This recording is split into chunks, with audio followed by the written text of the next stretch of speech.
And so this plant is really just absolutely covered in little prickles. And it's not exactly the most fun to hold this plant. One of the things that gives away whether a plant's an annual or if it's a perennial is the root.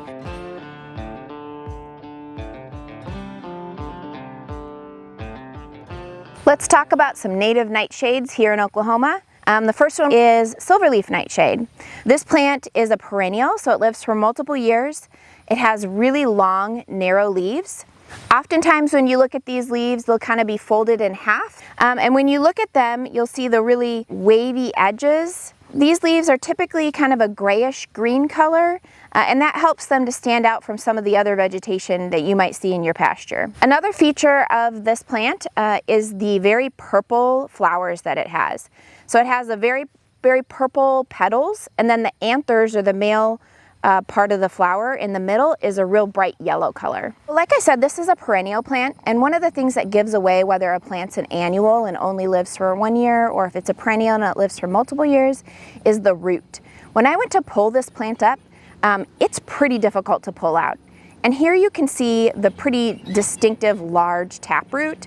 I actually broke part of the taproot when I pulled it because it was so securely fastened in the ground. These plants are toxic to livestock, but it's pretty rare that livestock will actually consume these plants. You might want to make sure that you don't have a bunch of it in your pens if you're going to keep animals there for an extended period of time. But in general, animals don't actually consume this plant unless they're really limited for forage resources. The toxins that it has is a type of alkaloid, and that's similar with all of the different plants in the nightshade family. The nightshade family is actually the family that tomatoes are found in, and you'll notice that about the fruits of our nightshades. They look like little tiny tomatoes. The fruit on Silverleaf Nightshade, it's green now because it's just started growing, but this fruit will turn real yellow as it matures. In the winter, you can tell this plant just by those little yellow tomatoes that stay on the plant after the leaves have fallen off. When thinking about whether you should control this plant, we need to think about why it's there. First of all, this is a native plant, so it is naturally going to occur in these pastures. It's naturally going to grow here. It's also a good food source for quail, turkey, dove.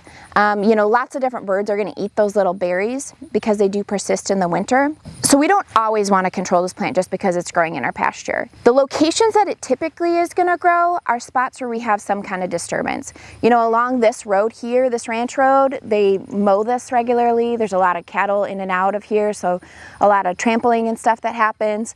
And so that's part of the reason that it's growing in this location. We can also have it, after drought years. If we have drought and we graze a little hard during that drought, then the year after we can have a bunch of this plant grow in our pastures.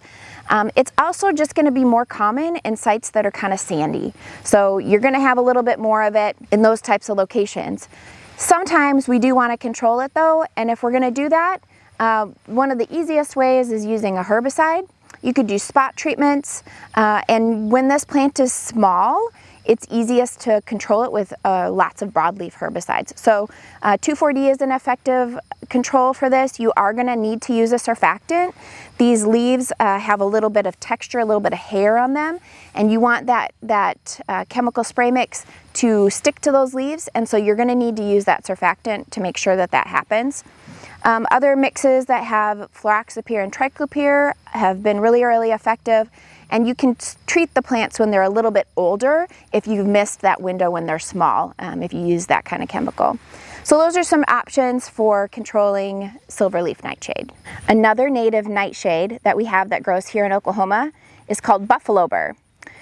This plant is also toxic to livestock, but this plant is so covered in prickles, there's rarely any animals that are going to try to consume it. The main differences between this and Silverleaf Nightshade are the shapes of the leaves. This plant has lobed leaves that are also very wavy along the edges of them.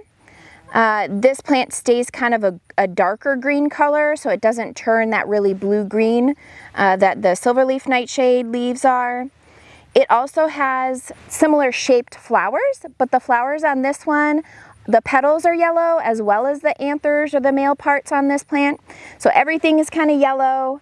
And then the fruit is very distinctly different. The fruit on buffalo bur is what really gives it its name. There is a covering around each berry that is covered in prickles.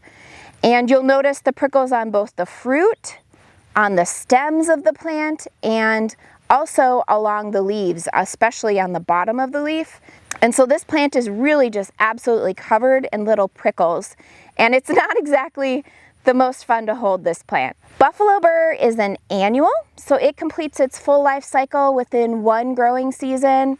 It's not going to come back from the same plant every year. It's got to grow from a new seed.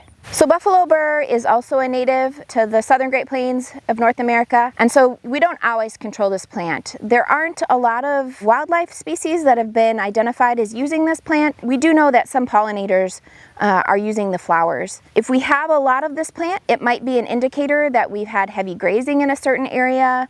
And so we want to try to back off on grazing, or maybe change up the distribution of our grazing to allow other plants to take over those areas.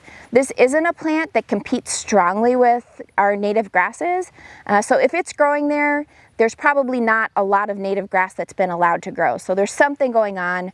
Maybe it's trucks driving, maybe it's cattle moving through there and grazing heavily. But we want to try to think about the management that we can do before we just always control this plant. When we're thinking about control for buffalo bur, there's some options there. We can mow repeatedly, very short, to control this plant. We can use herbicides. If we want to do a spot treatment with a glyphosate herbicide, we can do that.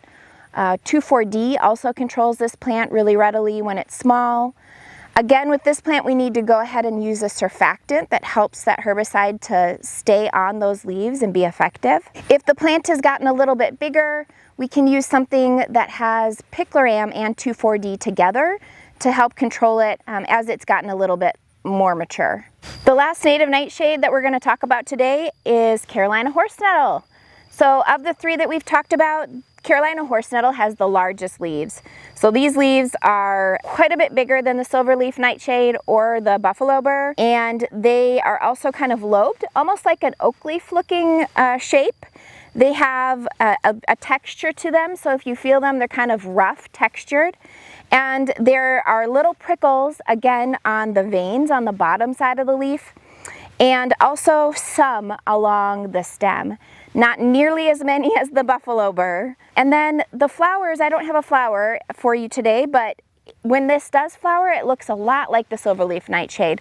So in general, it'll have the kind of star-shaped flower with 5 petals. And those can be anywhere from kind of a white color to a light purple color. And then again, it puts on these little tomato-looking fruits. It's in that same family as tomatoes. And they are green right now. They're not quite ripe. And then as they ripen, those will turn much more yellow. And then in the winter, again, the leaves will fall off, but you'll see these fruits on the plant throughout the wintertime. This plant is also toxic to livestock. And again, they pretty much avoid eating it if they have choices to graze other plants. So we don't typically get too concerned when we have this in our pasture. It's not a plant that is typically economical to control, but it can be an indicator that we are having some soil disturbance. This plant is a perennial, so it grows for more than 1 year, just like the Silverleaf Nightshade. In general, it's a little bit more economical when we control perennial plants than when we control annual plants. But that's only if they're really causing a problem in our pastures. And in general, this plant isn't. So we generally try to leave it alone. We do use it as a barometer to tell us maybe we've grazed a little bit too hard if we have a lot of it. Maybe we've had some other kind of disturbance, dozing or brush hogging a little bit too much, some of those types of things. But this plant generally isn't going to be too much of a problem in our pastures. If you want to control it, you can do repeated short mowing. You can also, hand dig it or hoe it out. I wouldn't recommend hand pulling unless you've got some gloves on.